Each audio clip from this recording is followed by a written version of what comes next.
من با گرفتن 350 بال به دانشگاه طبی داخل نشدم.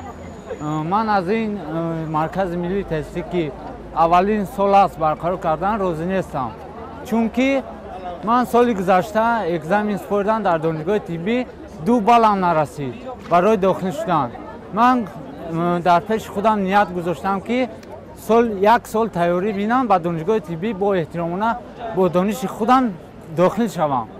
اما با این مرکز ملی تستی که سال اول است برقرار کردن، من 1 سال تیاری دیدم، اگزمین را سپردم لیکن نگذاشتم. با گرفتن 70% 500 بال از 500 بال 350 خال را به دست آوردم. اکنون ما در اینجا همه خوانندگان نمیدونیم که با این شرکت چیکار کنیم. بعد یک چیز دیگر که اعلان نکردن که وقتی که دانشگاه ورزشی انتخاب کنی سیوم اگزمین میسپاری.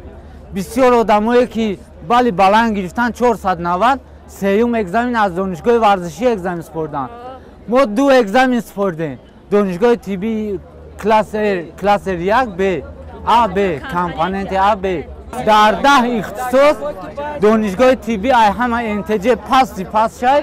ایره اگر نمی یک کودک بیاری دانشگاه طبی دم اسپورت و دایم با سواد داخل میشید. در ما 3 سال سپورت دستم اکا 3 سال تیاری دیدستم، مرا درجه دانشمند نول کردن. من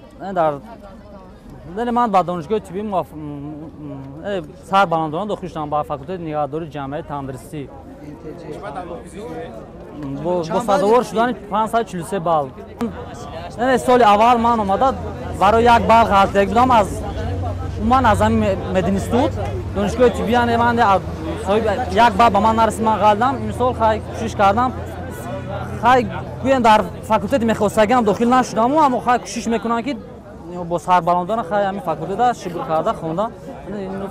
حق نمویم بوجاوی داخل شدم. البته که بوجاوی داخل شدم. آن مقصد که از 15 به همگان معلوم است 15 آگوست جمع‌بست کرده میشود مرکز ملی تستی.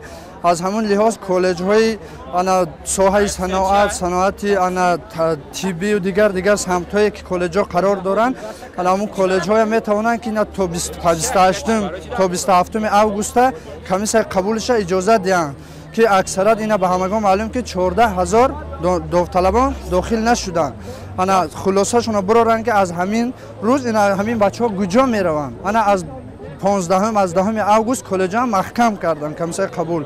برای احترامانه خواهش میکردیم که اجازه میدادن این سال کالج ها تا 28 تا 29 آگوست میکردن که مردم رفته داخل شوند، معلوماتشون چی کنن، ادامت هم سواد ملکه خودشون باز به دانشگاه ها کالج هم امتیاز دارن، پریواد گرفته دانش خودشون عالی کنن معلومات خودشون.